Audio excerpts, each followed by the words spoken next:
Hey Shane, how you Hey, doing? I'm I'm okay. Happy Easter, no, thank you. right? Happy Easter to you too. Or Resurrection Sunday, or whatever you want to call it. Um, I had a fun day today. How Yeah, about you? yeah, mine was interesting too. What is up, everybody, and welcome to today's condensed version of the show. I'll tell you what, I'm gonna explain in a minute. Um, but before we do that, guys, there's a lot of stuff going on. Unfortunately, I do have some bad news for you guys because we couldn't do the top 10 list today. Because Key Collector this time was extremely late. In fact, Comic Thomas just did his video right now, and that's where I gather the information from that list. Covrprice also came at its typical 6 o'clock timing, so it made it very difficult for me to put together a top trending list. However, I'll make sure I'll have it. I'll probably do a little late night tomorrow for it because they finally drew those lists down and now I can put the numbers together. I'll probably do them tomorrow while I'm working and then do a video. However, it's gonna probably be later in the evening on Tuesday because Tuesdays I do other things and that's why I'm unable to do it. So you're gonna get yourself your top trending list. I promise you, it's gonna happen because there are some really good books that we're going to do, but unfortunately, we're not going to be able to do it today. I'm sorry. I'm sure most of you were looking forward to what's trending. If not, you're just looking forward to just seeing me and Shane talking about books that are trending. I do, however, have some really cool things to talk about, but let's go to the chat, starting with our good friend Nerdy Geek is in the house. He's also saying hi to Shane, and he says hi to me. He just says Izzy. So, and I don't know what he's laughing about, but he's laughing at something. Are you trying to hint at something? I don't know what's going on. So there is some discussion between Shane and Nerdy Geek. Also, we got I Have Comic Issues in the house. And I think everybody's surprised that we started a little earlier today than we normally do. And that's because at this point, might as well, right? Yeah. Might as well start it. We don't got a trending list, so might as well just go ahead and start it off. But I hope you guys enjoy what we do have in store for you. Let's kick things off backwards. We're gonna go backwards this time. Okay, Oh, Shane? sure. I think we're gonna start today with what's coming out Wednesday. How does that sound? Sure.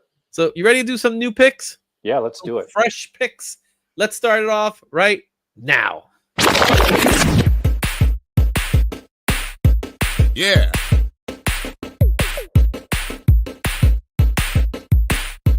Yeah. All right, we're doing fresh picks for this Wednesday in comics. It's gonna be fun. We got a good lineup of comic books this week. For April 23rd, 2025, right in the get-go. Predator versus Spider-Man. How much fun do you think that's gonna be? I can't wait to read it. And I All right. love that Ryan Brown cover. I think it's awesome. Mm-hmm. All right, we're going to talk more about that in a little bit when we start talking about our keys, but let's go into talking about what happened last week. Previously fresh, this is the top voted comic books according to League of Comic Geeks. The number one book was Absolute Flash, number 2 with 30%, followed by The New Gods with 15. Ultimate Wolverine was 10. The Summer of Superman was a big book last week, but it only came in 4th place, followed by the Teenage Mutant Ninja Turtles with 8%. Talk to me, Shane. Did you get a chance to read any of these books? So actually, I would have read all 5 of them, but Mhm. my store last week did not get any DC. So Ooh, that's rough. I didn't get to read any of the DC books.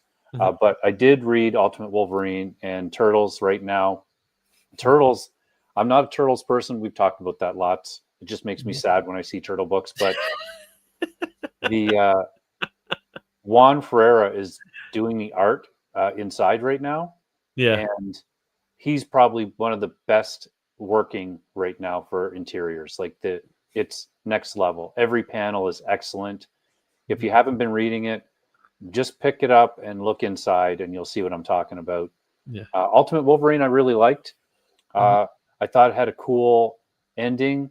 I like it. I've been really liking that book. So it's just been getting better as they kind of peel back what they're trying to do more and more. So I like that. Yeah, we're getting Wolverine. We're getting Sabretooth as well, aren't we? Yeah. Mm-hmm. Yeah. And there was a big reveal at the end of this book. I won't get into it now, but it was cool what they've kind of been doing in this universe with everybody. So it's fun. Mm-hmm. All right, so there you have it, guys. That was previously fresh from last week. Before we get going, Comic Cats Collectible, Rich, go check out his videos. He's been doing some really good stuff. He did this press for Spider-Man and His Amazing Friends that had just dropped. Go check that one out. We got a good friend Alex as well in the house. What's going on, Alex? And I don't talk as much about the channel members, but I do believe this month we're going to have a nice set of comic books that we're going to give away. I'll tell you guys what comic books they are after this segment, but we got some good. I think I got some good ones, some books that people are hunting for, which I would have loved to talk about on the trending list, but unfortunately I can't do it. But we'll talk a little bit more about that. But let's move on. Let's talk about the rundown. We got 79 new releases this week with 212 variants, which gives us a total of 291 comic books that are going to be in the shelves. From that, we have 10 number ones, 33 variants of number one, which gives us a total of 43 comics.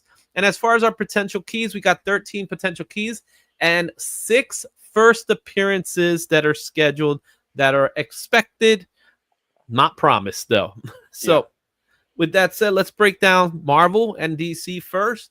Marvel has 15 titles with 54 variants, while DC has $16. Yeah, they probably should have $16. They have 16 titles with 72 variants. Right off the bat, what do you think? I can't wait to see. DC has been absolutely just crushing it story-wise. And that's being reflected in the sales. So hopefully that's going to make Marvel kind of take a look at bringing their game up a little bit, is what I'm hoping. Yeah, and 72 variants is a lot.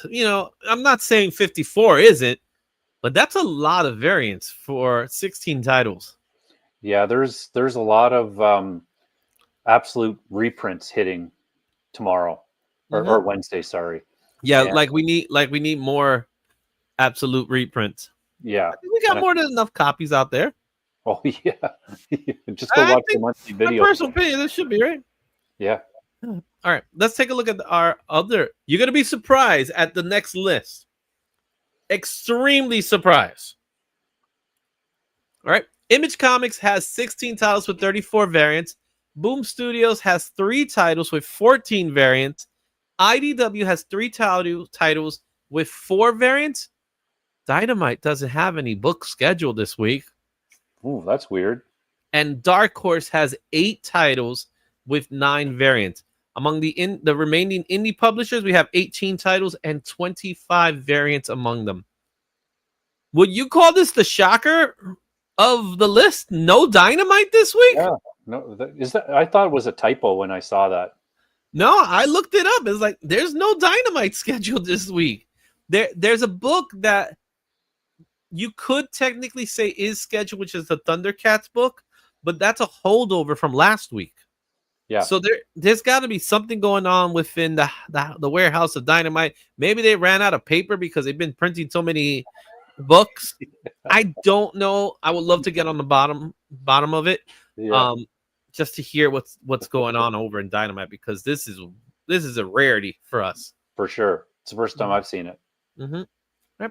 Let's take a look at our keys for the week, or what we think are potential keys, with our key watch. And let's start it off. Predator versus Spider-Man #1. It's got to be, to me, the book that I want to pick up. That's the book I want to pick up. I just want to see how the heck is Spider-Man going to deal with Predator. This actually reminds me, and you know what, they did a variant for it, so it's a good way of looking at it. It reminds me of when Venom was hunting Spider-Man. Yeah. And that's what I want this comic book to be. I want the Predator to not show up in his senses, but yet he is in his senses. Yeah, exactly.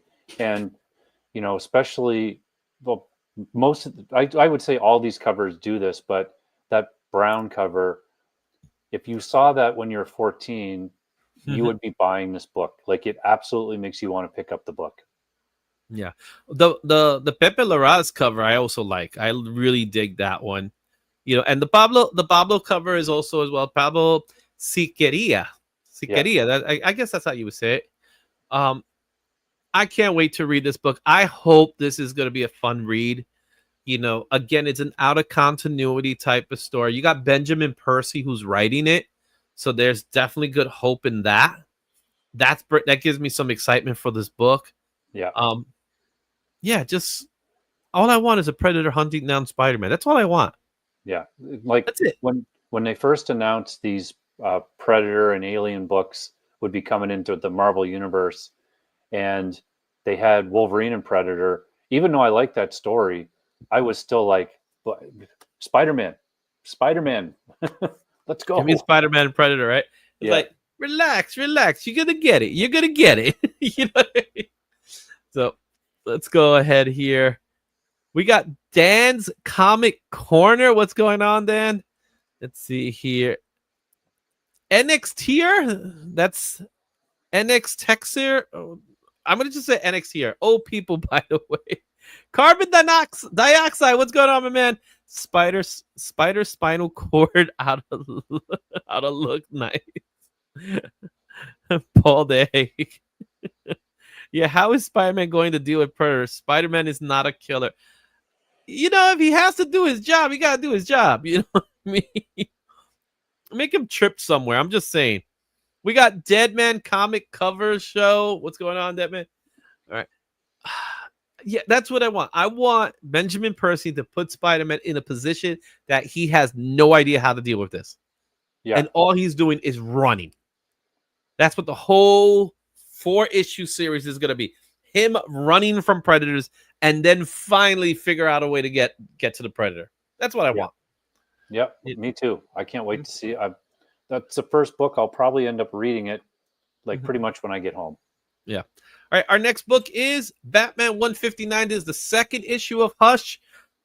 Again, we're going to continue the story. We have a Jim Lee cover, which is, again, we're going to do the same thing. They're going to do ash can. So you got to get ash can versions of the book. They're also going to do the giant size versions of the book as well. I saw the giant size version. It is huge. It is. You cannot even put it in a slab box. That's how big that thing is. So you have Jim Lee. There's a beautiful 1 in 50 Simon Bianchi cover, which that's the one in the middle. There's a 1 in 25 Michael Cho cover. We're going to be looking at some other covers later, but how are you digging Hush 2 so far? We got one issue in. What are your thoughts so far? Yeah, I like it so far. I mean, I'm rereading from the DC Compacts, the first run, the first Hush. And I mean, it's obviously really good. And I do like this one. And I will say that those giant size ones, they're a little bit weird because they're not really in previews. They don't show up until the retailers until they get their list. Yeah. So that might make them a little bit rare because they're being missed by a lot of people. Like the first one, I can't find anywhere around me. So actually, Bruce from Kingdom of Nerds is bringing me up one when he comes up to the Comic-Con at the end of May. So I'll get my little mitts on one of them then. Awesome. Cool. Yeah, it's just that, like I said, it's extremely big. It's 11 by 17. It literally is like this. Like, it takes up real estate. And if you're not planning to display them, then what are you going to do? You know what I mean? Yeah. Like, where are you going to store this? I don't know. I'm gonna have to find a bag for them. I want to get all of them. A bag? You got to get a top loader for that thing. You're not gonna find a bag for that thing. I'm just saying, it's a nice little gimmick, oversized gimmick, but I don't like I went to Midtown the other day and there it was. No one's buying it. They don't even have it on display. They have it on display sideways. Yeah. That's how big it is. See, stuff like that to me, I just find interesting and funny. So, and plus it's going to be blown up art, which I hopefully. Oh yeah, that's the best part. It's to size. It's to the actual page size, which I appreciate it. But again, it's one of those. I don't know what to do with this. Imagine they did a blank of that. I'll buy that because I'll draw on it. Yeah. Yeah. All right. Ugh. There it goes, Joe. Do we really want Spider-Man to say that line? I bet you they've all said that line at one time. I don't know. I agree, though. He's got. You want him to say it? Yeah. Okay. Or some semblance of it. We got Dirty South Collector in the house as well. What's going on? All right. Let's move on to our next book here, and that is Avengers 25. I put this in the list because it is the first appearance of a new version of the Masters of Evil. What are your thoughts on that? I've been kind of on and off again with Avengers. I really liked the Black Cat arc that they did, and I liked it when Storm took over leadership. So I've kind of been picking it up since then. So I'll give it a try. Like, I have liked the book, but I don't really know what to expect. But I am liking all this One World Under Doom. There's really only been a couple of books that I haven't liked. Yeah. Now, this is going to be really interesting to see the Masters of Evil return. And one of the things I know about Marvel in general these days is that they write comic books that we will see in some kind of MCU format. So is this a precursor of what's to come? Yeah. You get what I'm saying? Yeah, for sure. So Masters of Evil returning. It's pretty cool. I don't know how I feel about Storm being the leader of the Avengers because she's an X-Men last I checked. Well, and that's part of why they brought her in, and Storm has her own thing going on in her series now. She's more of a elemental Storm. She's gone even more powerful, and that series is awesome too, by the way. But yeah, so we'll see. I have to look, and I don't remember if I got 24 or not. I think I probably did. I'm sure you probably got it at a really good price. This is an anniversary issue, so take that with a grain of salt. 25th anniversary. I don't know. Moving on to Absolute Martian Manhunter #2. This is the first appearance of the White Martian, and here's the synopsis that we have. Is this all just thought smoke? The other dimensional alien consciousness calling itself the Martian continues its invasion and transformation of John Jones' mind. What's your thoughts on Absolute Martian Manhunter? Obviously, this is probably the most ambitious out of all of them, of the Absolute lines. Yeah, like I would put this kind of up there with Peach's Ultimate X-Men, because this is the style of Absolute Martian Manhunter. It's like, when they come together for the Justice League, how are they going to bring that style into a mainstream book? But I really like the first issue. I thought it was everything that everybody said. It's weird, and it's kind of what comic books are for. It pushes the kind of boundary of what's cool.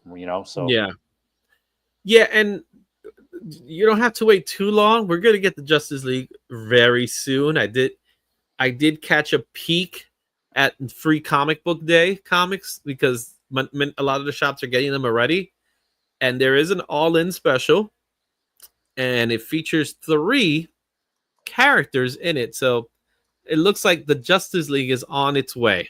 Yeah, so, little spoiler there for you guys. Okay, moving on to our next book here, and that's Superman 25. This is what they call the rematch of the century. Superman versus Lex Luthor, and Superman and Superwoman are still reeling from the epic battles against Doomsday and Time Trapper. But a bigger problem just appeared. Lex is back. So we got some really cool covers. Obviously, Dan Mora has issue 25.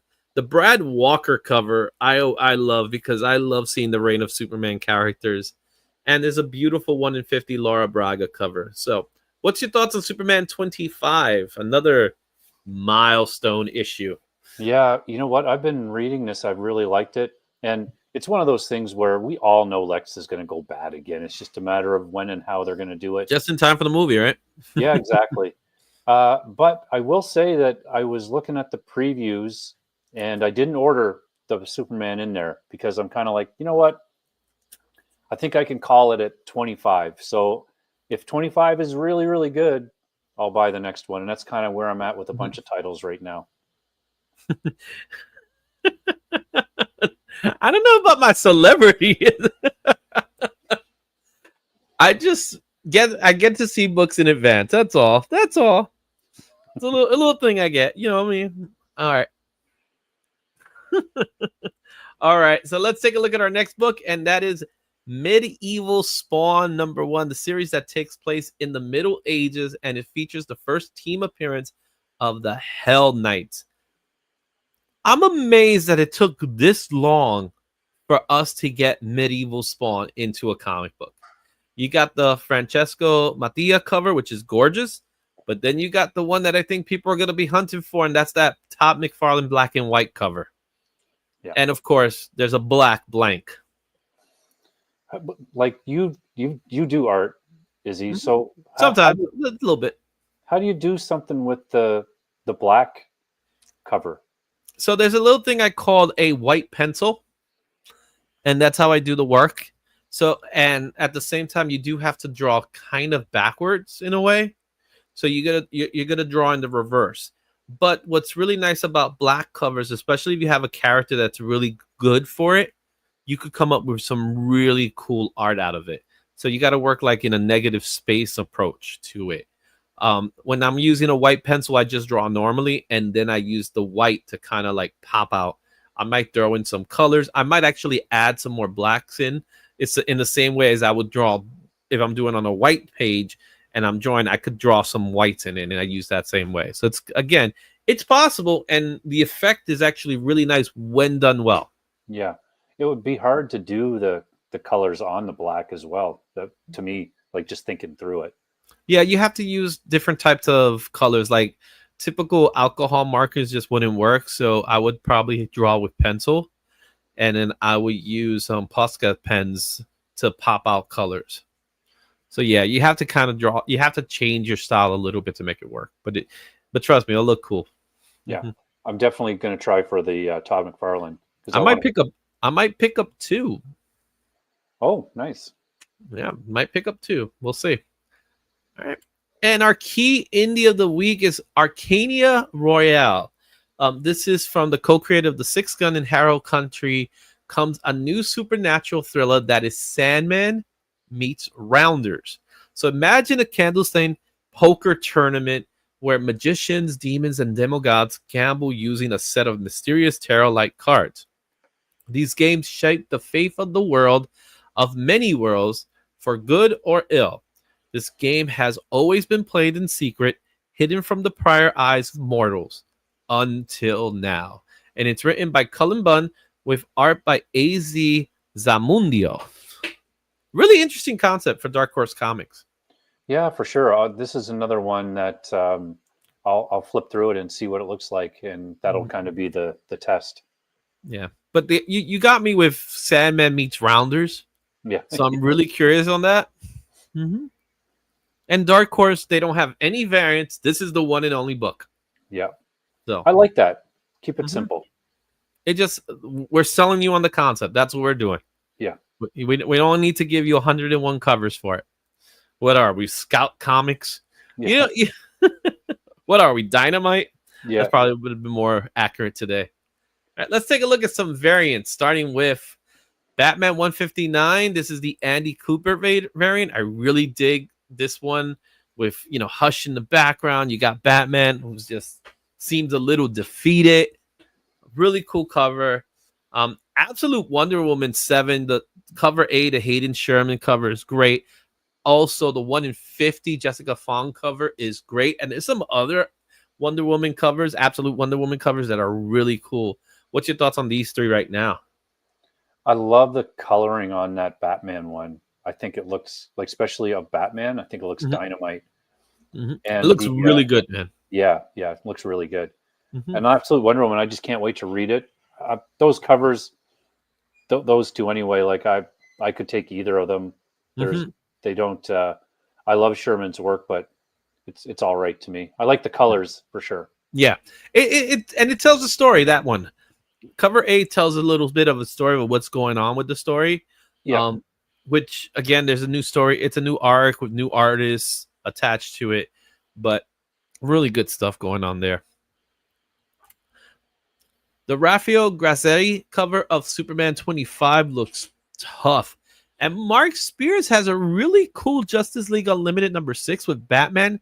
And I'm not sure. I don't think that's Riddler.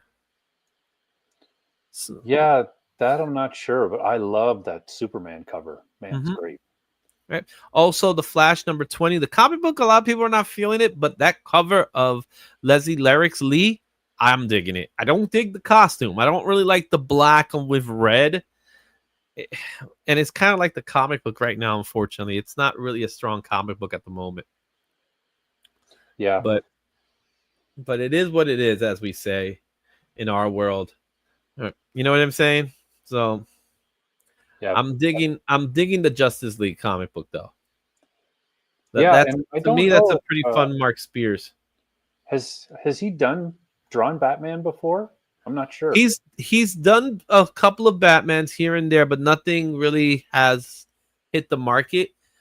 But then again, like most Mark Spears, if it's not a ratio, I don't think people care as much. Yeah, I know. I think the same.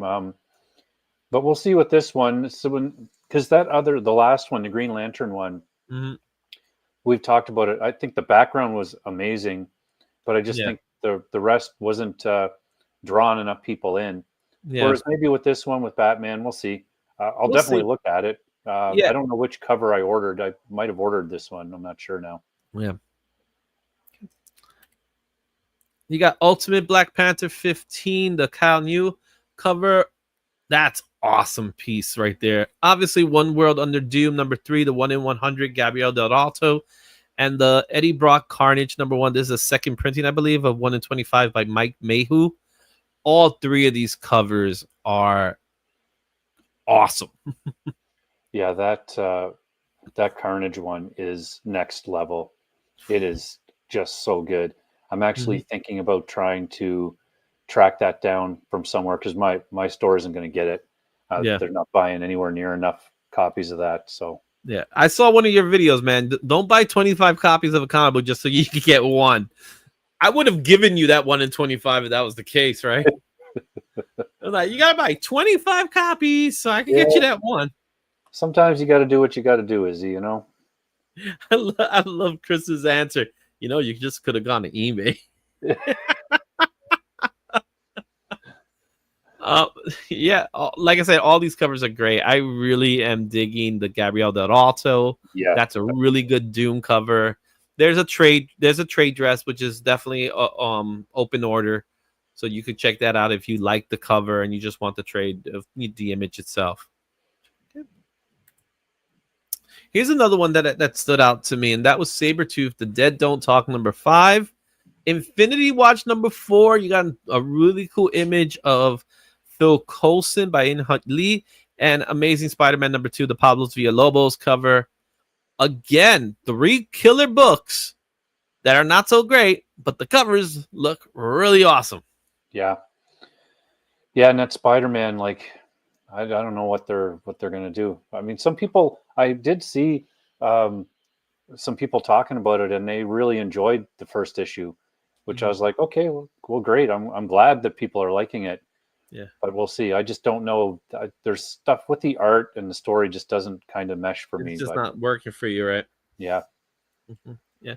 Like, again, I probably will never read Sabretooth. I probably will never read Infinity Watch. I might just pick up those books one day when they're like on a dollar bin or something like that, because I don't expect them to be expensive books. Even that one in 50, I don't expect it to be, sought after. But it's a cool image of Coulson, man. Yeah, For sure. Some love. Yep. Mm-hmm. All right, let's take a look at our next list. G.I. Joe number 6, the 1 in 50 Daniel Warren Johnson cover. That is something worth checking out. Also, I talked to you about the G.I. Joe covers that have been coming out, right? G.I. Joe, Real American Hero, Roadblock number 1, the 1 in 25, letter O by Jorge Fornes. And Ryan Sook killed it with that cover of Universal Monsters, The Mummy number 2. Yeah, that Mummy cover is great. And we both know that Rob is going to have that. Well, maybe because it's not a Transformers cover, so maybe he won't have it. But yeah, he cares more about Transformers, not so much the title. So, but it's still a banger cover by Daniel Warren Johnson. Oh yeah, I'd love to be able to get that one. Mm-hmm. That'd be great. Yep. It's a 1 in 50. That's a possible trending book. Like, I'm not going to buy 50 copies of that book though. 25 right. Is my limit, Izzy. 25. Yeah, 25 is your limit. All right, and then our last 3 books here is Into the Unbeing, Part 2, number 3. That's the Simon Roy cover. Talk about that one in a second. Godzilla 70th anniversary foil classic, Godzilla number 1. I had to throw it in there. Arthur Adams, the GOAT for me. And Minor Arcania number 6, 1 in 10, Jeff Lemire. That image just makes me think they're in Coney Island. Yeah, that's what it feels like to me. That's what I was thinking. Right. Okay. Tell me a little bit about this Unbeing cover that you picked, because every time I look at it, I'm freaked out. So most people don't know, but what I'll do is I'll go through and using CLZ. If you go to add books, there's a tab for New Comic Book Day, and you can see what's coming up, and then you can get it to show you all the covers. So usually on the weekend before this show, I'll send Izzy kind of my favorite covers from the week or books. And so I was scrolling through and I saw this. I'm like, what is happening with this cover? I mean, look at this. I don't know anything about this story at all. I don't know anything. I don't want to know anything about this story, man. It's too weird to me. I'm looking at it, and when you first look at it, it's like it's a skeleton, but then you look again, it's like, no, is that a creature? Like, is it 2 more creatures? Like what? And I was just like, okay, I have to pick this one. It definitely is one of those books that when you look at it, you just, I don't know what to think about it. I don't know what to say about it. All I know is, what the hell is even that?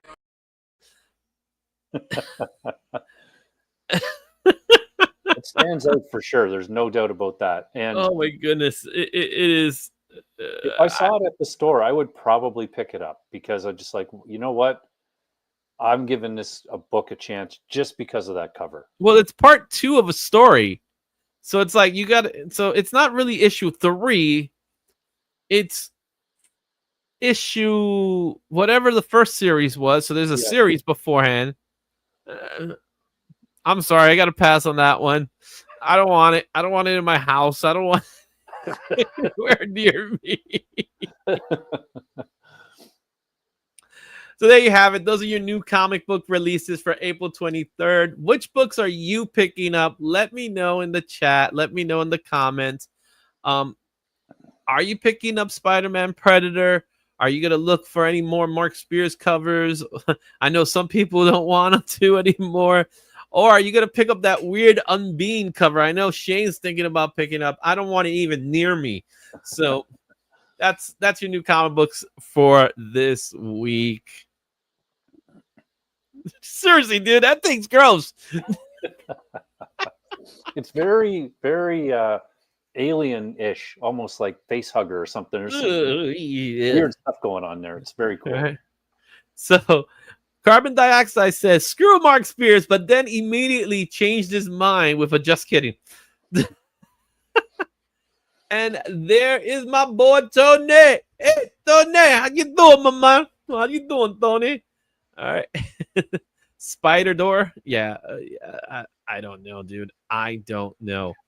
Um, but one thing I do know is that this week I will be at Super Jersey.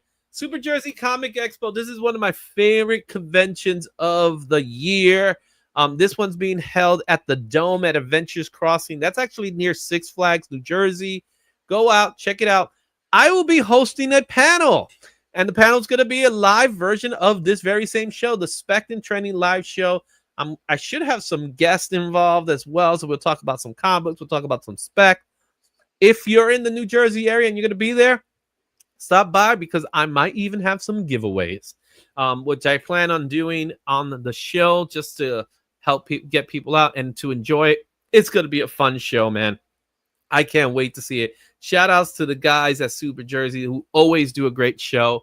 Also, I want to give a shout out to my friends over at Covrprice. We are doing the Covrprice list.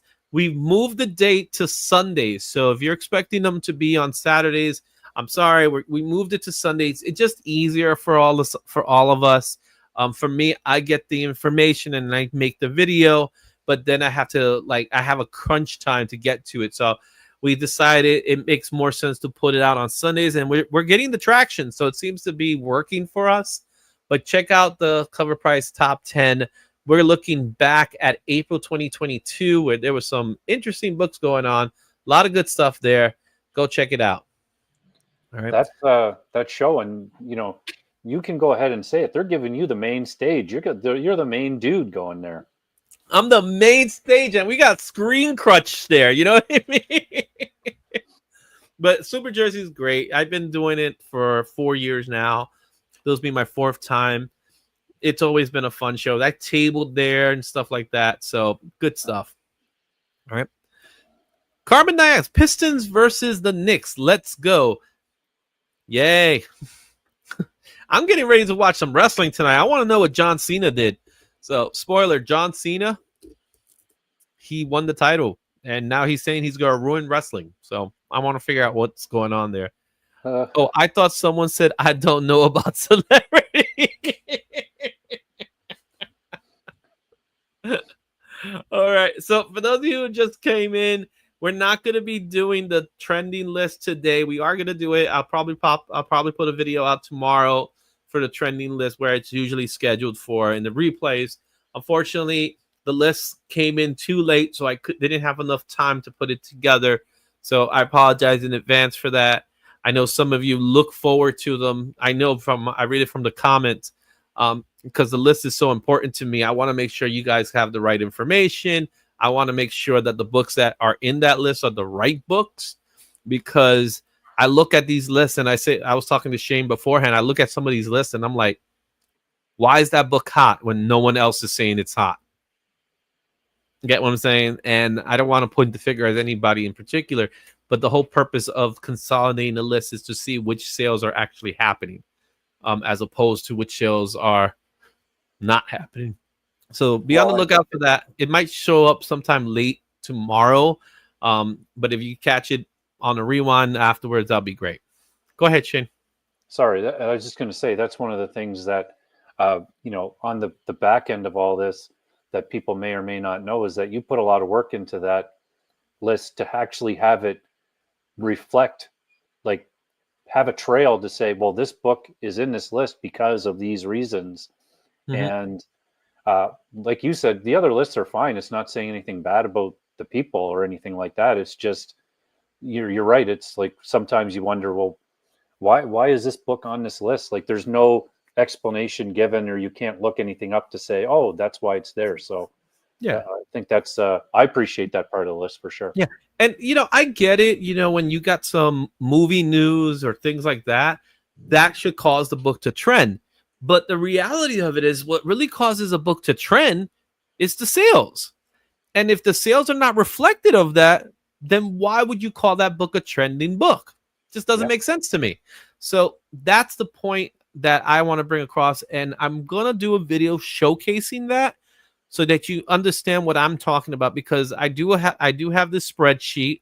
I showed it to Shane, and the spreadsheet, literally what I put together, and I do spend time. I do spend a good amount of hours trying to make sure I get the right sales figures and things like that. So it is a lot of work that no one's paying me for, but because I want to make sure, I want to give you guys the best product there. So that's why I do it. That's what makes it important to me. So, right. We got Mark from Legion of Comics. What's going on, Mark? And the Izzy list is the only list that lists. Not all lists are equal. Yeah, we're gonna come up with a name for this list, but I like calling it the Izzy list. Right, but I will show you guys the spreadsheet very soon. I just want to make sure when I do the spreadsheet, I want to make sure it's right. What's up, D? How's it going? Hey, Izzy and the Canadian Your name doesn't matter. It's okay. All right. With that said, we are moving to a list that I did get, and that is the 30, 60, 90. So let's go ahead and do it.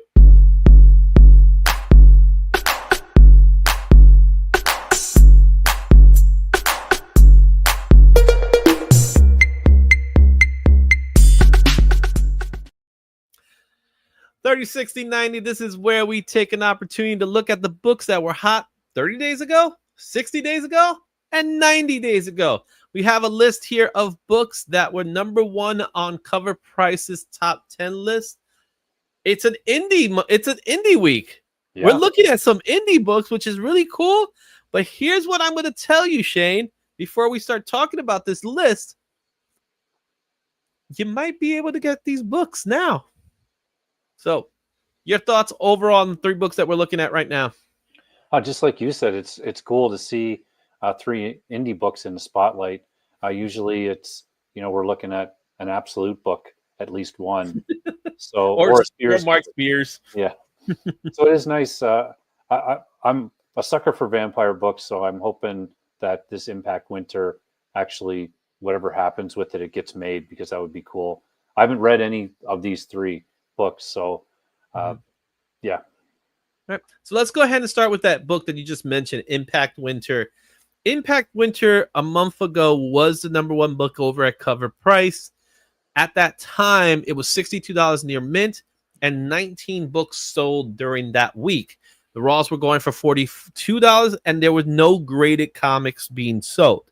We look forward 30 days to where we are today, and that book has dropped significantly to $10 near mint, and that was on April 20th, which was on Sunday. 30-day period, 20 books have sold during that 30-day period. That's also included the 19. So that means only one book sold afterwards. The book definitely has dropped in value. Raws are now going for about $30, but look, someone picked it up for $10. The high known sale of the book is $62. And when checking the census, as of today, there's only one book in the census, and it's a 9.8. Yeah, and we talk about this all the time when there's production rumors and things like that, and this is probably a case like that where it got picked up, and there's some hype around it because of that, and then now it's just sitting in a studio's pocket waiting for something to happen, possibly. Yeah, and we're not going to see anything at least for another year or 2 years, or maybe at all. However, this does have an audio book that people do like and do enjoy. This is the one and only. There's no variants of this book. So if you're looking for Impact Winter, this is the one you need to get. That's it. There are series. So this is not the one and only Impact Winter book. There are series that follow it. This is the first of those series. So if you're interested, go check it out. Now's a good time to pick it up if you're interested in picking it up. And it's a one shot, so you don't have to pick up like 4 issues or anything like that. Okay. Our next book is another one that was hot 60 days ago, and that's Knights #1. This book came out in 2023 for Image Comics. On February 17th, it was #1 on a key I say key collector, on Covrprice. It was number one on Covrprice for $26, and it had 30 sales during that week. The Raws were going for $19 to grade it. There was no graded copies being sold. As of today, a no grade sold for $4. And during the 60-day period, only 39 copies have sold. The book has dropped in value, $14 near mint. No grades was sold yet. And the highest of the sale was $30. That was February 17th. There's currently 4 books in the census right now. Another one. This one has some hype because there is an animated feature they're talking about that's going to debut in Netflix. But it's a wait and see situation. Yeah, and I think when we had this book on our list, I think if I remember correctly, both of us were like, just be patient and wait. This one, it's going to calm down. Yeah. And it's a cool story, it's a cool concept. But like most things, when it's option, that's all it is option. That means someone said, let's think about it. That's all they said. They're not going to any type of production or anything like that. Now, if you want to read it, go ahead and pick it up. It's like I said, $4. It's really Covrprice now. And just give it time. If it does then show up, it'll have an uptick. But if it's an animated series, it might not have a big uptick. Yeah. You know what I mean? Let's go to our last book. And I think our last book is the one that's probably underperforming more than any of them. And that is Kanto, A Place Like Home, number 6. Cover B, the Flops variant that came out for 2025 from Dark Horse Comics. When the book came out, it was super hot on January 20th, week 3, with sales of $60. That was the top sale of the book. Weekly units was 31. The Raws were going for $49, while there were no graded copies as of yet. And as of today, last sale of this book was $8 that are very fine. The Raws have dropped to $7. No grades were sold. And in a 90-day period, we only have 24 copies. The highest known sale of this book was that $60 sale, January 17th. And we only have 7 copies of this book in the census. I said this when we were talking about this book 60 days ago for the 60-day period. Flops has flopped. Yeah, and we covered it then too. And I think we both agreed that kind of the difference in the momentum is that there wasn't any follow-up covers. Like there wasn't anything to keep the interest there. Any more flops variants or anything like that. Unlike, Mark Spears, where the ball got rolling and there's more covers that people can get that keeps their attention on. Whereas this was a one-off. Yeah. And even when we don't want to talk about Mark Spears, we're still talking about Mark Spears. Yeah. It's everywhere. He just, it's okay though. But I'm with you on that. When the momentum is high, then you want to just feed off of that momentum, right? This is a situation where the exact opposite is happening. It's like you might want more, but there is nothing more. Yeah. So therefore, you get nothing more. Yeah. If there was 5 other covers after this that, buy flops that people were interested in, then it's going to drive more sales of this book because they'll be like, oh, I want to get that first one. Yeah, exactly. So will this book see a significant increase? This one's even more unlikely to in comparison to the other two because this is based off of a cover. This is a cover by book. And Kanto does have a following. I'm not taking that away from it. It has a really good following from what I'm hearing as well. But if it does have a following, chances are they may have this book already. And therefore, no one else is picking this up. All right. So that's it. That's your 30, 60, 90 look back Impact Winter. It's in the winter. Nights, not really much. And Kanto flopped. Right now, again, all books that you could pretty much get them for below the price that most people are looking for. So all of these books are very affordable today. Yeah, exactly. And it just shows again, when we do the monthly show and we get into the slab numbers and the census numbers, that's when you can really see like patience. And that's the thing with these books, like especially independent, where you don't really know. And like you said, if it's going to be animation, then that's going to change it. So yeah. All right. We hope you enjoyed this 30, 60, 90. Let us know in the chat, in the comments, what's your thoughts? Did you get any of these books? Do you want to have one of these books? Do you want to have all of these books? Let me know what your thoughts. And with that, we're down to our last one. Would you believe that? This is what happens when you get rid of the trending 10. Yeah. I say 20. I can't even talk anymore. Let me get my drink here. All right. We just came off of WrestleMania, Shane. Tell me how you feel about wrestling today.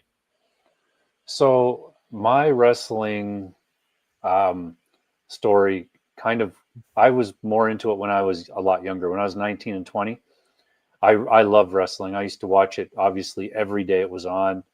I loved like the Legion of Doom and all those guys and Ultimate Warrior and Hulk and Undertaker. Like I remember Undertaker's first match. Like I remember watching it on whatever the show was, the Saturday morning show.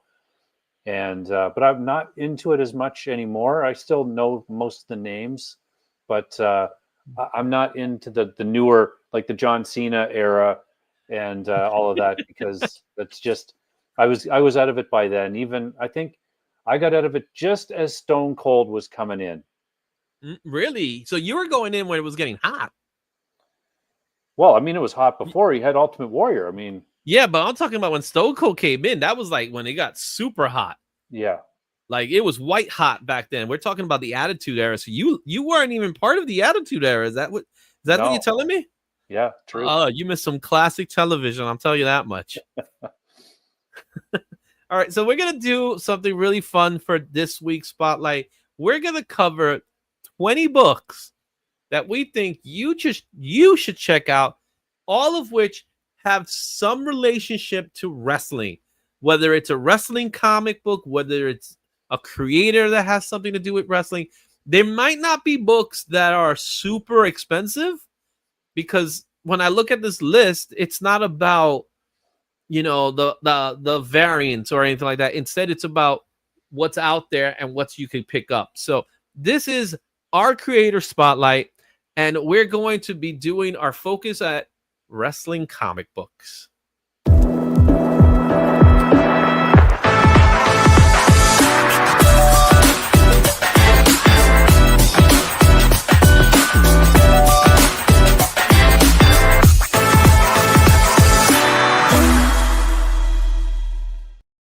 It's Creator Spotlight, sponsored by Go Collect Comics. We're doing the top 20 wrestling comics. Again, this is not the most expensive comics. This is not the greatest comics. This is a subjective list. It is not even a countdown, because we're going based on year. So we're going from oldest to newest. There are some comic books in this list that I know many of you are going to be like, yes. And there's some comic books in this list that you may have never even seen before. That's the cool thing about it. In honor of WrestleMania, we did it. Also, kind of like, people are talking about it. Wrestling's in the forefront right now. Yeah. So why not do it? Shane, you talked to me a little bit before we got the video started. What's your thoughts on wrestling comics in general? I think it's a great crossover, because it's just fun, because you can take some of these stories and kind of explode them a little bit in comic form. So I think it's fun. Yeah, I agree. I think what's really cool is we get to see these characters outside of the landscape of wrestling, because wrestling in general is a soap opera. Professional wrestling is a soap opera, whether you're into AEW, whether you're into WWE, whether you're even into more of the indie stuff. There's still a story being told. And what better way of doing that? So we're going to start things off here is our honorable mentions. This is something that's very interesting, because when I look at the honorable mentions, I'm looking at books here. To be completely frank with you, they were hard to track. I was talking to you today. I was like, it's hard to track these books.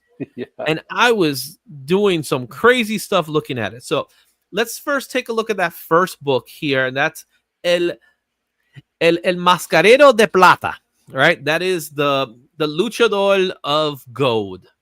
And it features a popular wrestler from the 50s known as El Santo. The El Santo, for many, is considered the greatest luchador in the world. Take that, Rey Mysterio. But El Santo was one of these wrestlers that we talk about Dwayne Johnson, The Rock, moving into Hollywood. El Santo did that already. In fact, in Mexican wrestling, a lot of these characters would do film and there would be movies. They would do plenty of movies with them. El Santo's one of those characters that he did so many. I can't even tell you how many movies he's done. And he was very popular at his height, which was the 50s. And Lucha Libre in general, which we're going to see a little bit of Lucha Libre books as well. Lucha Libre is a different type of art form when it comes to wrestling. It's more of a high-flying, risk-taking approach to it, which has been adopted in American wrestling today more so than before. Then we have the second one, which a lot of people, it's known as Tiger Mask, and this is a Japanese manga book. Wrestling is huge in Japan.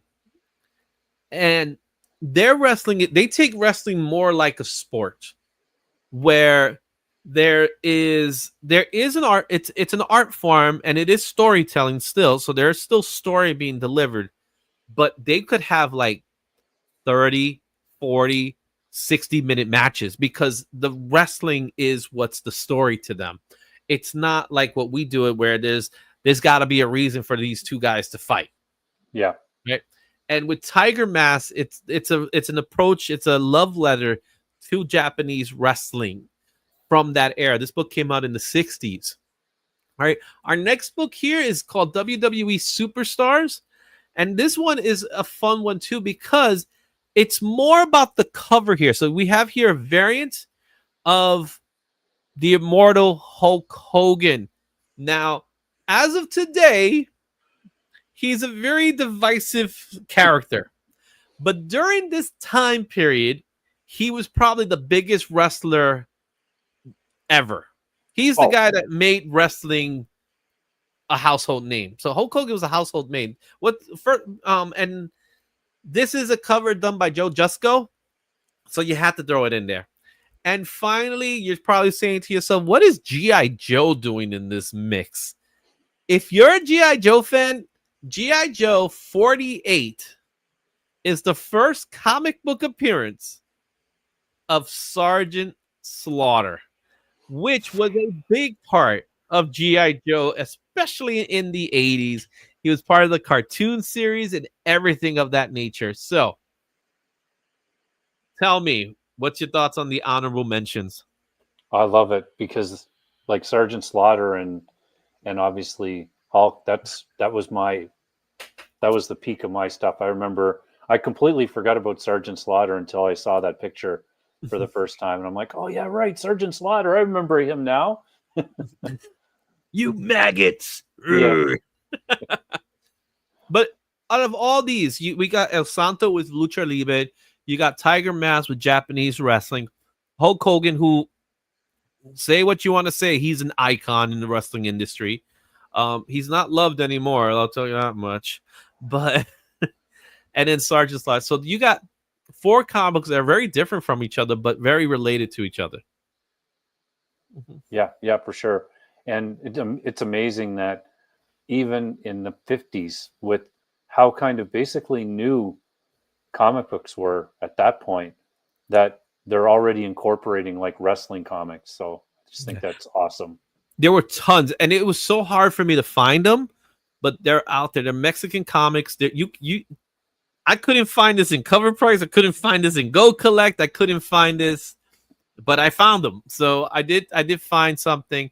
And this is actually a movie poster because, of course, it was the 50s. It would have a lot of movie posters, but the comic book does exist. I can't tell you the price, how much they cost. They were very hard to track down. So, but they're out there. So let's go into our first book. and it's another one of those rare books. It is Mr. Universe #1. This book came out in 1951 from an indie company, Stanley Morris. High sale of this book, I found it for $1,560 at an 8.5, and that was in April of 2024. Last sale of this book was $80 at a fine, and that was in January. The raws are going for about $80, no grade. And a 9.0 you could find for that $1,560. There's only 8 copies in the census.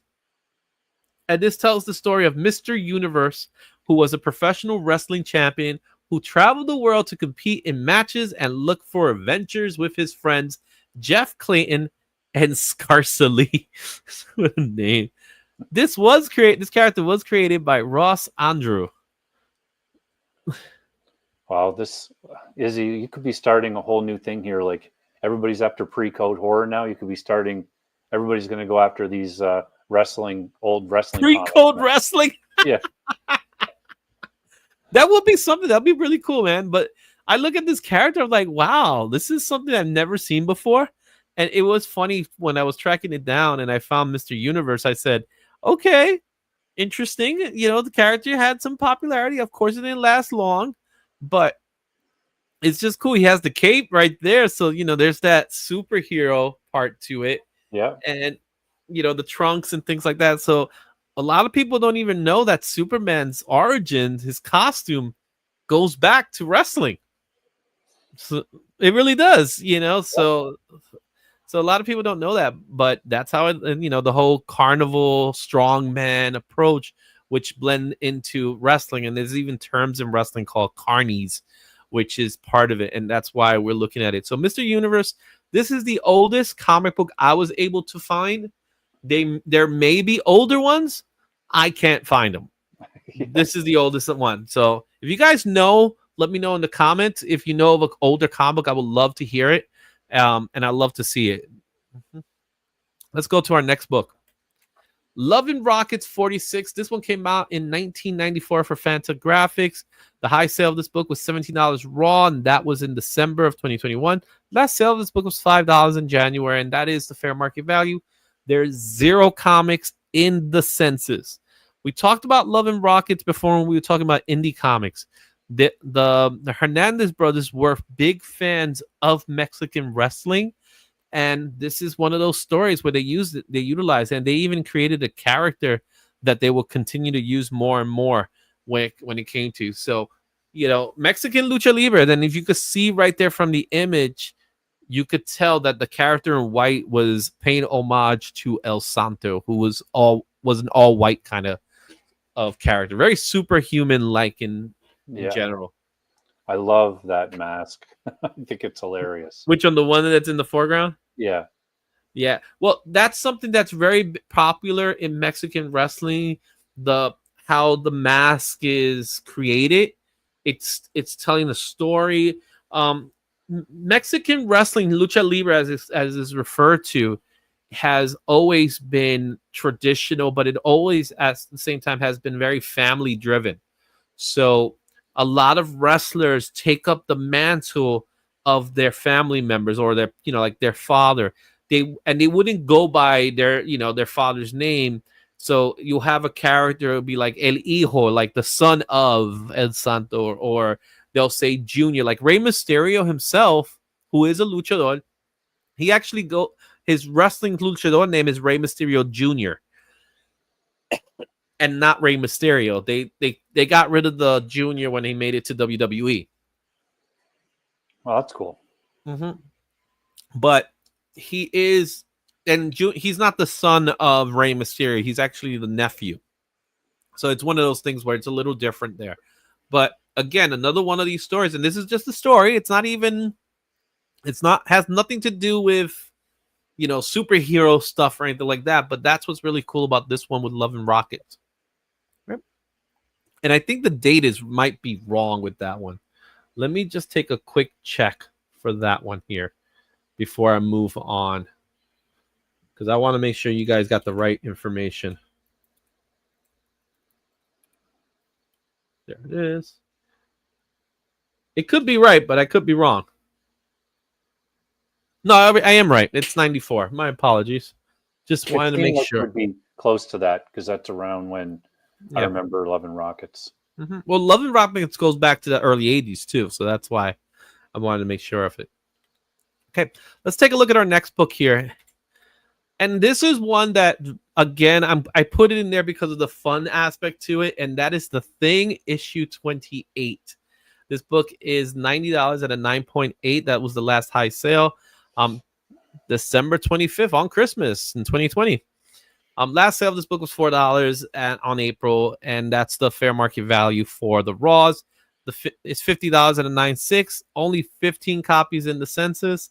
And this is the best part: The Thing in a wrestling ring. Um, so this is pretty much The Thing in as a wrestler. So he's joined a wrestling federation and all that fun stuff. Yeah, It's a cool little side story. Nothing crazy. I love this cover because just in case you didn't know by the title that it's The Thing, you've got the picture he's in, then him in the foreground, in the logo, and in the top corner. Just to make sure you know it's The Thing. Right, yeah, there's 4 different ways you could not be confused and think it was some other thing. And don't and you say 4, but his face is also in the cover 4 times. Yeah. So you want to make sure you know you're going for the Thing comic book. Okay, let's move on to our next comic. This one's actually pretty sought after, and that's WWF Battlemania #1. This book came out in 1991 for Valiant Comics. High sale of this book is $178 at 9.2. That was in February 21st of 2015. Would you believe that was that long ago? 10 years ago. Last sale of this book was $14. Very fine. Again, that is the fair market value. 9.6 go for about $105. There's only 25 copies in the census, and this is just a whole bunch of stories. This is really WWF's first approach into comic books. Series only lasted for 5 issues, but it features art by Steve Ditko, Jim Shooter, and a story by Dwayne McDuffie in the series. Yeah, and Ultimate Warrior, he was the character in wrestling was amazing. A little sad story for the actual person playing it, or playing him. But I loved his matches. I thought they were so full of energy and awesome. Mm-hmm. Yeah, we're going to talk a little bit more about Ultimate Warrior because this is not going to be the last time we see Ultimate Warrior. But Battlemania, the comic book itself, Valiant Comics, this is before Valiant was doing their own Valiant universe. And they were testing the waters with licensed properties. So, we had the wrestling comics with WWF. Then you had the video game comics with Super Mario, Legend of Zelda, which really people are tracking for, and those books are asking for top dollar. This one, on the other hand, didn't really do that, which I think was interesting, especially, with a lot of comic book fans are usually wrestling fans too. So there's this Venn diagram of wrestling fan, comic book fans, and even amongst us in the community, some of us are big wrestling fans who also happen to read comic books. There's not a lot of comic books out there that really take that wrestling notion that's out there, or when they do, like this one, it kind of becomes hokey. We'll get to more stuff later when we talk a little bit more about some books that took it a little more serious, but it becomes hokey, it becomes generic, it becomes kind of the same thing as like the equivalent of kids comics and things like that, because they're supposed to attract all ages. Yeah. Mm-hmm. All right. Our next book is WCW World Championship Wrestling #1. This book came out in 1991 from Marvel Comics. High sale of this book was $200 at a 9.4. With a little asterisk, that was because it was signed by the guy who's in the cover right now, Lex Luger, which he was just inducted into the WWE Hall of Fame this week. So congratulations go out to Lex Luger. It was January 2024 that this book sold. Last sale of this book was $6 at a fine, and the Raws are now going for about $8, very fine.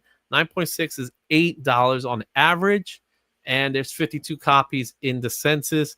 This was WCW's attempt on getting into the comic book business.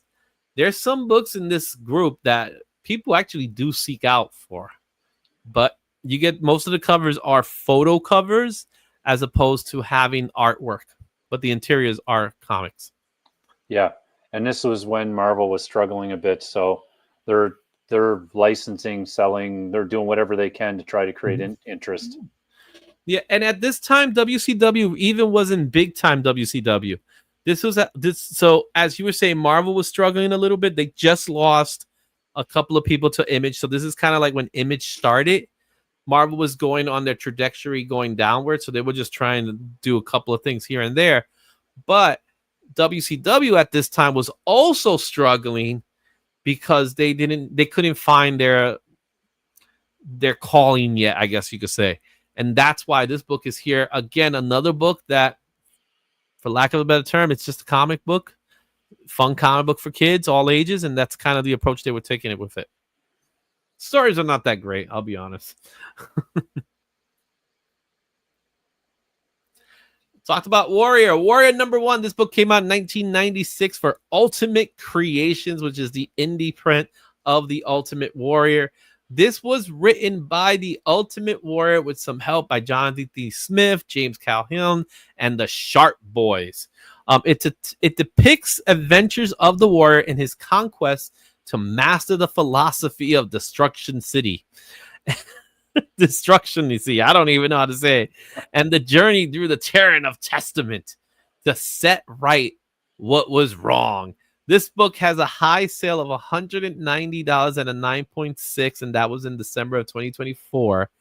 $4 is the last sale of a very good, and fair market value $6 for Raws, while $190 for graded. There's 38 copies in the census.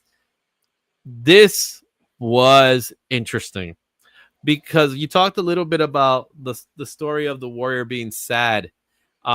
It is a sad story, but at this time because of legal issues, and let's be honest, the creation of the Ultimate Warrior was a WWE project, even though he did go by a different character, which was pretty much the same character beforehand, which was known as the Dingo Warrior. Yes, he was called the Dingo Warrior. When he went to WWE, he was picked up, he signed with them, and it was WWE that came up and coined the term the Ultimate Warrior. And so they owned the rights to the name. So what Jim Hellway did, which is the man behind the name Ultimate Warrior, is he tried to legally change his name to Ultimate Warrior. Like, legally speaking, his name became Ultimate Warrior. And as a result, he figured he could do that. Yeah. He was able to change his name, but he still wasn't able. He didn't have the licensee to use the name Ultimate Warrior. So they decided to keep it simple, just go by Warrior, because a lot of people just called him Warrior as well, which he was allowed to do.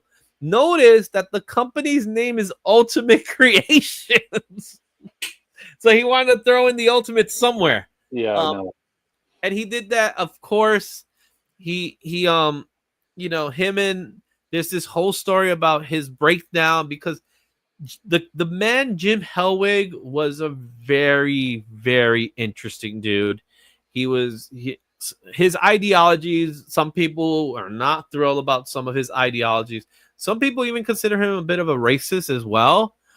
In the ring, he wasn't a solid wrestler. In fact, he was more of a bodybuilder type, and he was not liked among the boys in the back. Specifically, Andre the Giant didn't like him. And if Andre the Giant don't like you, ooh, that's not good. No, that's bad news. Yeah. So talk to me about your love for Ultimate Warrior, because he was my favorite too growing up. I just thought, like just right from the opening, because they'd start the music and he would just run like full steam down to the ring. I just thought it was awesome. Like, it was just cool to see. And obviously, like, the fan reaction was amazing watching those matches. Like, the crowd went nuts. Yeah. I had the privilege to go to the very first SummerSlam event in 1988. And it was in Madison Square Garden, obviously, since I'm in New York. And it was supposed to be a match between the Honky Tonk Man versus Brutus the Barber Beefcake. Now, my knowledge of wrestling is pretty much the same way as my knowledge of comic books. I know too much. Okay? So this match was happening, but Brutus the Barber Beefcake was injured in a previous match. So they did this whole angle where his face got cut off and they wrote him off of the story. So they left Honky Tonk Man without an opponent for the evening. So Honky Tonk Man is at the center of the ring. He's there. He's like open challenge type of thing. You know, he's a heel. So he's like, yeah, anybody who wants to come out, I'm going to beat your butt. You know, that kind of thing, right? And Ultimate Warrior at this time was gaining traction, but he wasn't a household name just yet. But he was showing up on the shows and people were watching him and things like that. And, you know, one of the things was, excuse me, what's up? Yeah, sorry about that. Got distracted by somebody. Where was I? Oh, yeah. So going back to what I was saying. So people knew of him, and he was getting that momentum already, but he didn't have his moment yet. And again, it was a surprise entry. Honky Tonk's shouting out. He's like, anybody who wants to come in the back. And I'm like, I'm there with my little sister, my father, my uncle, and we're there like, and in my head, I'm like, you know who doesn't have a match tonight?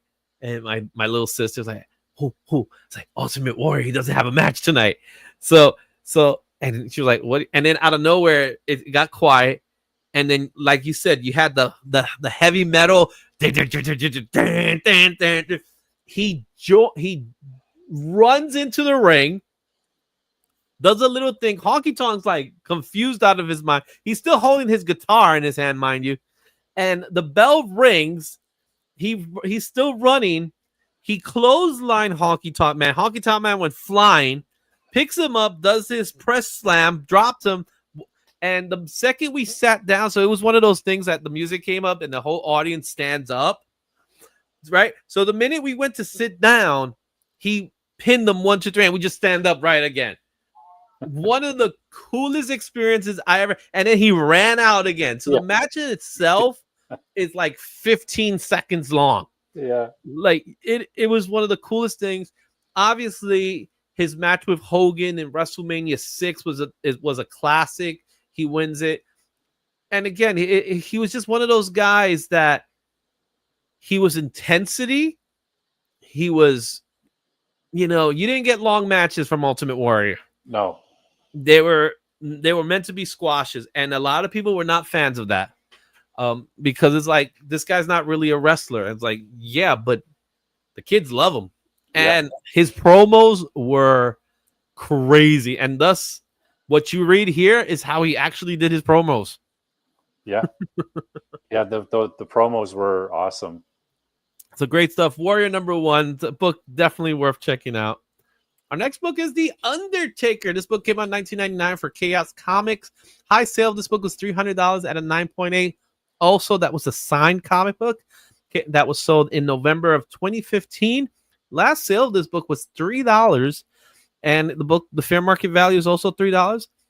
I could not find other slabs being sold for this book, but there are 107 copies in the census. I do believe this is the book that has more census count than any other book in this list. So that's a big deal. This was the start of WWF at the time, licensing their characters to Chaos Comics. And I think this is the first time we got to see wrestlers in a comic book environment, in the sense of, we're going to tell you an actual story. One of the things Chaos Comics did was they told us really cool stories, and Undertaker was the start of it. Yeah, and Undertaker was probably one of my favorites too, because like you with that match, it wasn't there live, but I remember when his first match, and he came out and he did the thing where he walks along the top rope, and I was just like, look at the size of this guy. It was just awesome. It was really good. He was a great character. Yeah, another character. Yeah, that his first WWE appearance was at the Survivor Series, where he was like the mystery partner of DiBiase, and when he shows up, it was a character. It had no right to be as long as it did, because it was straight up a comic book character come to life. So the Undertaker was a comic book character. You know, he's the dead man. When he fought, you couldn't beat him, but yet his source of strength was the urn and all that.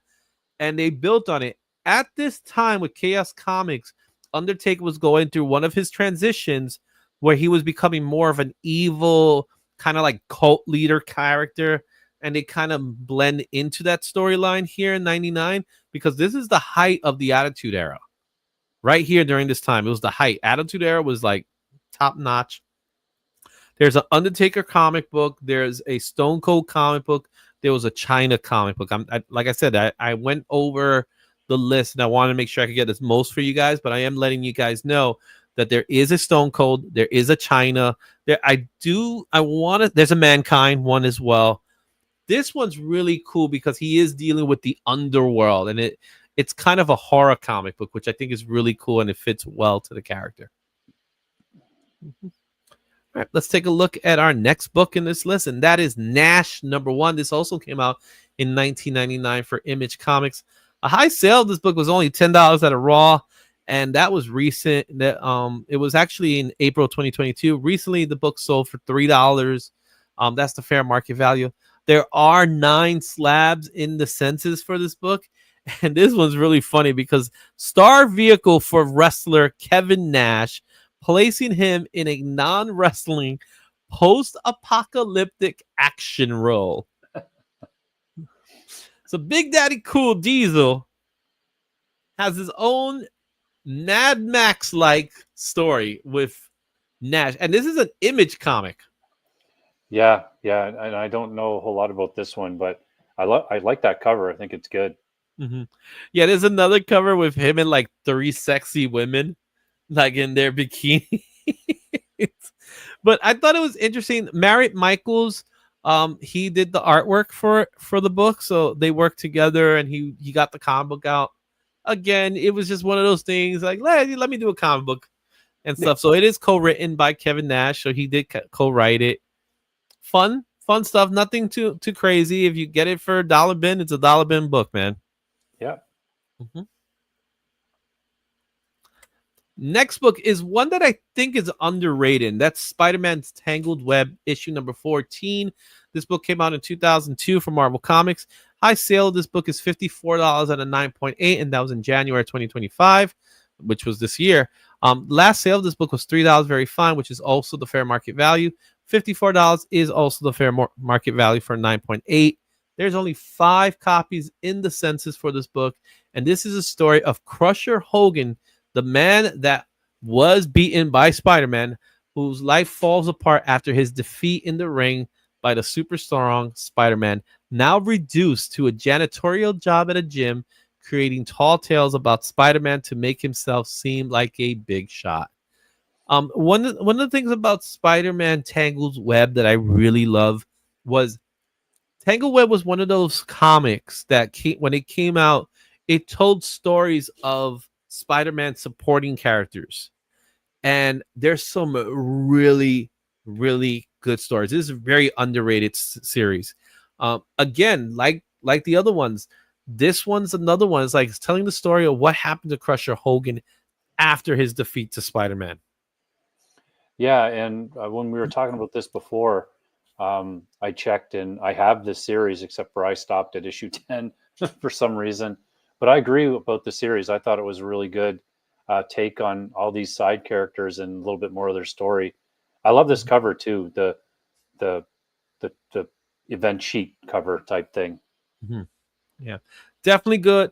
There's a great story with one of Kingpin's henchmen that lost a battle with Spider-Man. That story is intense. That's a good story. There's a great Rhino story as well. Go check out Spider-Man's Tangled Web. You have some really solid, good stories in Tangled Web, and I don't think a single one of them is expensive. They're very affordable books. Okay. All right. Our next book in this list is Headlock, Work of Art #1. This book came out in 2007 from Visionary Comics. High sale of this book is $3 raw. That's also the fair market value. There's only 2 copies in the census. This is the story of Mike Hartman, who dreams of being a professional wrestler, and he will sacrifice anything to achieve it. He doesn't realize he's entering in a world that hasn't changed much since its Carney days, a world of drugs, sex, and violence, both scripted and unscripted. Now, I'm sure you might not be familiar with this book. I'm assuming you're not. This is written by a good friend of mine. His name is Michael Kingston. He does the Headlock comic books, which is still a series that continues today. He understands the business. He knows the business. And whenever there's a wrestler who is showing up in a convention, he's kind of an agent or a manager for them. So he's someone that books these shows. Every time I go to a convention and he's there, I have to talk to him about wrestling because his insight knowledge is crazy, because he knows the insides of wrestling because he's part of that world. And he has this series. He's done work with other wrestlers like Mick Foley, like Jerry Lawler, Godfather, and the books are still, as of today, he's still cranking them out. That's awesome. Yeah, that's really cool. Mm-hmm. Yeah, these are more like, so they're based out of real life. So they're not superhero stories, but they're great stories. Go check out Headlock. It's multiple issues, but this one is the first one. Okay. Our next book is WWE Heroes #1. This book came out in 2010 for Titan Books. High sale of this book was $20 at an 8.5, and that was in December of 2023. Last sale of this book is $2. Fair market value is $3, and that $20 is the fair market value. It is the only book in the census for this book. I saw this cover and I immediately started cracking up laughing because it's Triple H holding a zombie. Wrestling, zombies in comics. I mean, in the 2010s. So this is around the Walking Dead time. Yeah. Right. Again, you want some fun stories? There you have it. The artwork. When I saw this artwork and I was like, I don't know how I feel about this. Nothing against the artist, but you get what I'm saying. You get what you pay for. But you want to get that 8.5. I wonder who owns that 8.5. That'd be interesting. Probably the same person owns a lot of these books. That's a good chance, isn't it? Papa Wheelie. Yeah. All right, let's take a look at our next book. This one's a good one. It's called Andre the Giant, Life and Legend. This book came out in 2014 for a company called First Second. Interesting. High sale of this book is at $10 raw. Fair market value of this book is at $5, $6, and that was the last sale. This book is an acclaimed graphic biography offering of the intimate look at a wrestler's icon, Andre the Giant. Andre the Giant is considered by many the greatest wrestler of all time. Now, he's considered that not because of his accolades or anything like that. He's held a title maybe once or twice, but never for a long time period. But for many people, he's considered to be the greatest wrestler of all time because of what he brought to the game. He was, in the 70s, untouchable.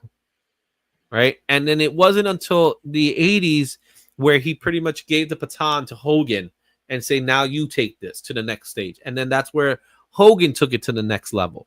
But when you saw Andre, I had the pleasure of seeing Andre the Giant a couple of times in my time. He really was that big. Yeah. There's a really good interview with Schwarzenegger about Andre the Giant. And it's good. It's worth searching out on YouTube. And Andre the Giant he had a few matches back when I was watching, but you could tell, just like you said, he was passing it along to Hulk Hogan for sure. Yeah, he was definitely of his time period because he was a worker. And there's so many different stories of Andre the Giant Man. There's stories about him having to take multiple seats in an airport because he was too big for the seating, so they had to buy him multiple seats. I'm shocked that he didn't even have he had to fly. He had to fly first class and he had to purchase 2 seats just to fly. Yeah. Right. And he was, for the most part, a lot of his life, he was very miserable because he had a condition that he was still growing and it just didn't stop. Yeah. And it actually took a toll on. He actually died pretty young. He died in his 40s, like late 40s. So he was pretty young when he died. But again, he was the first star attraction first true star attraction in wrestling. Yeah. Mm-hmm. And that's saying a lot because you have men like Bruno Sammartino, obviously Hogan, and we talk about all the other wrestlers that followed. Yeah. Here's a fun one. Thor Annual #1. This book came out in 2015. The high sale of this book is $75 at 9.8. That was in March of this year. Last sale of this book was $3 at a near mint. Raws are going for about $8. Graded copy is about $30. There's only 25 copies in the census, but this is the first writing gig for one CM Punk. And he wrote this story. He did write another one called Thrax. But CM Punk, he wrote a comic book. He loves comics. Yeah, that's crazy. That's awesome that you could make the transition from, wrestling to writing comics. Mm-hmm. Yeah, so they gave him this book. He also wrote Thrax. He also did a book for Vertical Comics. There's a Vertical comic book that he wrote as well. However, Thor Annual #1 is his first comic book that he's written, and this was during the time that he wasn't in wrestling, and he was doing the UFC thing at the time, and he just he said, "Hey, can I write comics?" And they said, "Yeah, let's do it." He had some help, of course, but he did it. He got his chance to write a comic book, and he wrote a couple of them. Yeah, and I have this one, so that's good. Oh, cool! That's awesome. Well, now you got a CM Punk comic. That's right. All right. Let's go to our next book, and that is Ringside #1. This came out in 2015 for Image Comics. This high sale is $30 at a 9.8, and that was all the way back in April of 2020. Last sale of this book was $3 near mint, and that's also the fair market value, and the fair market value is $30 at 9.8. There's only 4 copies in the census now. This is a critically praised wrestling noir story, exploring the gritty lives and struggles of wrestlers outside of the ring. Looks pretty interesting. It's a story I'm very interested in checking out. Yeah, I like this cover too. Like, it reminds me actually a lot of which we're going to talk about later, the Do a Powerbomb one. Mm-hmm. Just that it's very similar style. Yeah. I don't know much about this book, but I do want to check it out, especially when I like reading wrestling stories that are more grounded and not, sensationalized. So I really would like to see what this story is all about. Speaking of which, WWE Then Now Forever #1. This book came out in 2016 from Boom Studios. High sale of this book is $60 at a 9.8, and that was in November of 2022. Last sale of this book was $3 near mint, which is also the fair market value. Fair market value for graded comics are $40 9.8. There's currently 31 copies in the census. This is when Boom Studios and WWE worked on an agreement for them to produce more comic books within WWE. Fun fact, Dan Mora did a lot of covers. Oh, that's cool. Mm-hmm. Yeah, this one I've never seen either, and we're getting to newer stuff now. So yeah, the character you're currently seeing right now is Dean Ambrose, now go by John Moxley for AEW. But the artwork in these books are better. They just, with Boom Studios, they wanted to give quality to the books. So there's some really cool stories that you could pick up from it. it's kind of a continuation of what's going on in wrestling, and it just expanded upon that. You know what I mean? Like whatever the story is in the wrestling world, they kind of did that, but they kind of expanded. Like, why is this happening? Or the behind the scenes stuff in that with that story that they're telling. So it was kind of a good way of like an adaptation story. So kind of like when you look at Friendly Neighborhood Spider-Man, the comic book, how that's a prequel to the cartoon. Right. So they kind of did the same thing here, which I thought was cool. It's a good concept. There were some great covers. Like I said, there's some really good covers. There's some good variant covers as well that you want to check out. You want to check out the Razor Ramon cover. That one's going for about $50. Mm-hmm. Our next book here is one that I don't know much about, but when I saw it, I was like, oh, this is interesting. Long Live Pro Wrestling. This book came out in 2018 for Scout Comics. High sale of this book was $35 raw, and that was in August of 2023. Last sale of this book was $3, which makes it the fair market value. Only 5 copies exist in the census. This is the story of Evan Danny, who is a former pro wrestler turned talk show host who has transcended the wrestling business as has become a huge pop cultural superstar. Sounds interesting. Yeah. Sure. Why not? Check it out. You know what I mean? Again, it takes the concept of wrestling, but now we're going to go into this realm, which is kind of like a thing that a lot of wrestlers today are starting to do. They're starting to leave the wrestling business to kind of like pursue Hollywood or other things like that. And this is kind of like that type of story. Yeah, it's got to be hard on you. You don't have a long career getting thrown around like that. Yeah, exactly. And you're always hurt. Always hurt. Yeah. Our next book here is another interesting book, and this is Crimson Cage #1. This is from 2021 from AEW Upshot. It's interesting that it's called AWA, which is formerly a wrestling promotion, but it has nothing to do with that. High sale of this book is $50 at a 9.8, and that was in February of 2023. Last sale of this book, again, another one that you could get really affordable, $3. $4 is the fair market value. There's no census. There's only 2 copies in the census and no graded books. That's why they haven't sold. This is a no holds bar reimagining of William Shakespeare Macbeth with a wrestling theme. Okay, a couple of things. One, I love this cover. I think it's awesome. B, what? Like, so you're sitting in the office one day, you know, at AW Upshot, and you have your meeting with all your staff, and you're like, I got it. You know what we're going to do? We are going to take wrestling and Shakespeare and make a story. Now get out of my office and go figure it out. And that's exactly what they did. That's what they did. The cover's crazy. You're right. It's definitely something, man. It's definitely worth checking out. I can't wait to look this one up. Yeah.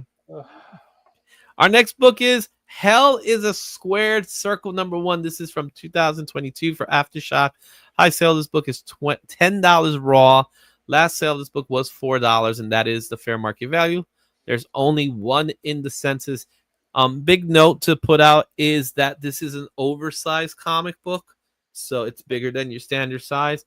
This is the story of Ted the Irish Mosca Walsh, who is a washed-up wrestler heel trying to turn his life around, behind on rent and child support.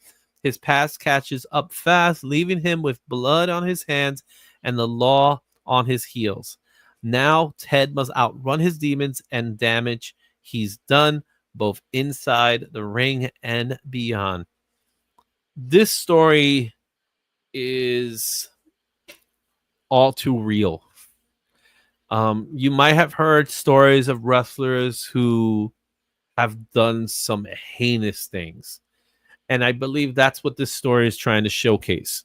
The story of the wrestling business not being as great as some people might think it is, this is one of those stories that kind of tells that story. So it may not be a based on the, based on a true story, but it damn well is very close to what the real stories are like.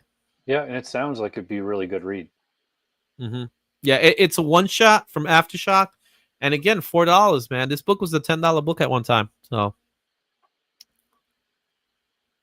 our next book is Do a Powerbomb #1. This book came out in 2022 for Image Comics. High sale of this book was $80 and a 9.8, and that was in March of 2023. Last sale of this book was $3. I just realized I don't have the census count for this book because I kind of took what was the old one and put it in there, and I forgot to change that.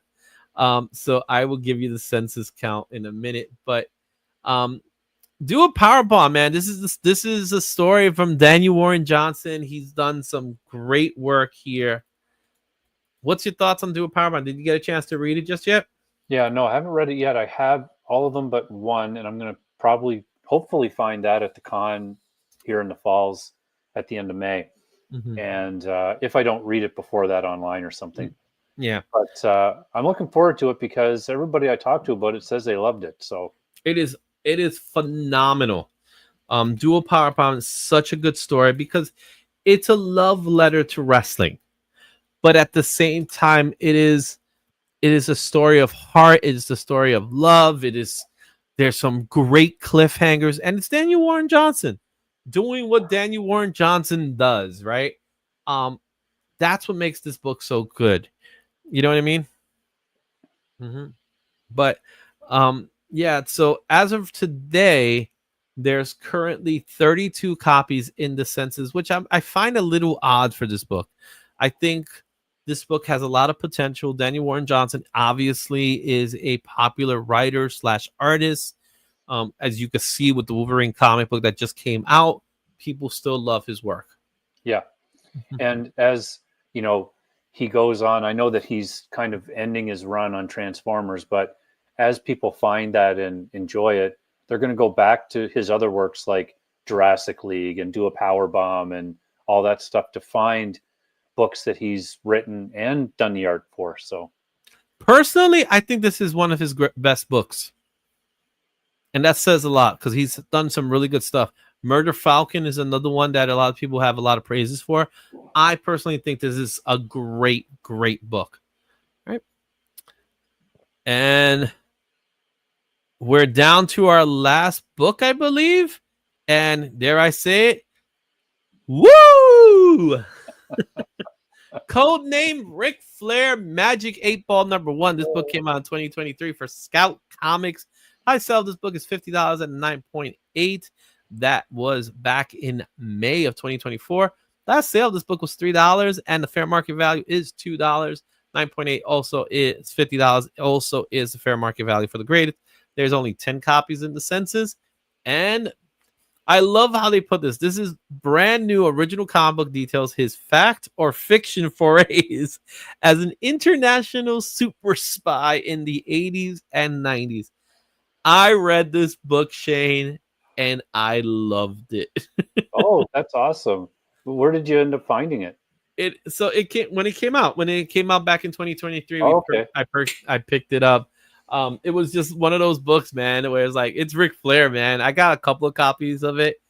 And what I tell you, him being a super spy made total sense. Well, what's funny about these books, and you can tell me if you did this or not, but it's similar to like reading Transformers, that those characters are so ingrained in a lot of people's heads that when I read it, I hear like Megatron talking like the cartoon. Oh yeah. And so I'm curious to know, like, if when you read this, like, do you hear him talking? So the writer of the story managed to find a way to get his voice into the comic. Of course, he's doing these things like when he sees a lady, he's like, woo, and he'll do the whining and dining type of thing. The thing with Ric Flair is very similar to Hogan. A lot of the stories you hear about Ric Flair are not good stories. Yeah. Right? But it was also at a time where that kind of social behavior was accepted. That doesn't mean it was right. Yeah. All right. But it was accepted behavior. Where with Hulk Hogan, it was never accepted behavior, what he said. Right. And he's never really owned up to it in that way. With Ric Flair, however, it's more on the lines of, yeah, this guy was who he was. He was living the character. And I think there's a little more love for Rick than there is for Hogan, even though I think nowadays people don't look at Ric Flair in the same way. You know what I mean? Because it's like, no, dude, what you did was wrong. Yeah. But again, it was the 80s. It was the height of the Reagan administration. It was, greed, power, that kind of stuff. And he really lived that lifestyle. He truly lived that lifestyle, even though he himself couldn't afford that lifestyle. Yeah. But he lived it, and he definitely took many company credit cards and maxed them out. And because he was Ric Flair and he was able to do it on the ring, they let him do it. Yeah. They really did. So, and he's still doing it today. To this day, he's still doing it. So, I hope you guys enjoyed this list of the top 20 wrestling comic books that we utilized here. It was fun doing it. This was one of those. I love doing this. It was a lot of work. I'll give it that much. It was a lot of work, Shane. But yeah. I think this was one worth it. So I hope you guys enjoy this creator spotlight on wrestling comic books.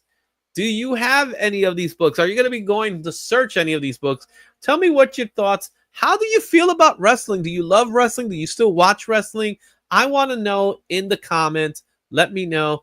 Make sure you hit that like and subscribe and share this with somebody. That would be really helpful for me. With that said, Shane, because we didn't get a chance to do it, we're ending the show. And it's not even 8 o'clock here. And you get to go watch some wrestling. So yeah, and I get to see what the heck John Cena is going to do right now. So with that said, guys, we thank you for your time. We appreciate your time. I just want to remind everybody one more thing. I'm going to be at the Super Jersey Comic Expo this Saturday. I do have a panel called Spec and Trendy Live Show. I'm going to be doing some giveaways, guys. So if you're in the New Jersey area by Six Flags, come on down. Come say what's up. I might have some guests with me, and we'll be giving out some comic books. We'll be talking about some Spec books. It should be a fun hour of comic books and comic talk. Go check it out. Also, when you get a chance, go check out Covrprice's video. We're going to be dropping the videos now every Sunday. Be on the lookout for this one, which is April 2022. I believe for next week, we're going to be doing April 2021. And what was the hot books?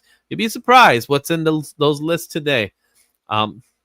Yeah, Shane, I think it's time to go home. Well, I'm already home, right? You home? I'm home. Yeah, it's time for you to go home and watch some wrestling. We'll see you guys in the next one. And as always, I just want to tell you guys, thank you for watching the show. Thank you for supporting the show. And we leave you with, let's see if I can find it, because now I can't find it. Where's that video? Thank you. I think this is it. I think you're about to go home. Okay. All right. Look, thank you. Thank you. Thank you. Thank you! Thank you. Thank you. Thank you. Thank you. Oh, thank you. Thank you. Thank you. Thank you. Thank you. Thank you. Thank you. Thank you. Thank you! Thank you. Thank you. Thank you. Thank you. Thank you. I never said thank you.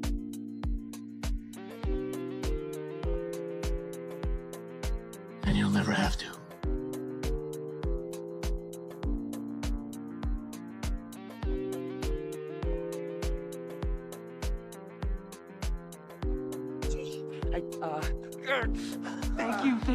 Thank you.